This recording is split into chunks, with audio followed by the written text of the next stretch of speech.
كامل الوزير الدولار هيبقى ب25 جنيه، ورغيف العيش هيبقى ب60 قرش بس. وزير النقل ونائب رئيس مجلس الوزراء قال إن إحنا في فترة قصيرة جدا وحسب خطة موضوعة هيكون سعر الدولار 25 جنيه ويمكن أقل كمان، ورغيف العيش هيبقى ب60 قرش بدلا من 120 قرش. وحكى الوزير عن الخطة اللي الدولة عاملاها عشان النهوض بالصناعة وحل مشكلة المصانع المتعثرة، وإن الصناعة لما نقدر إن احنا نطورها وننميها ونحل مشاكل المصانع اللي هي المتعثرة ونضيف سيولة وفوائد ونحط قروض وتسهيلات بنكية أكتر، هنقدر إن احنا حرفيا نصنع الدولار.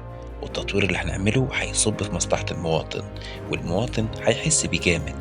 وإن مشروع القطار السريع اللي احنا عملناه ده عملناه عشان تشجيع السياحة بين المدن وربط المدن السياحية مع بعض.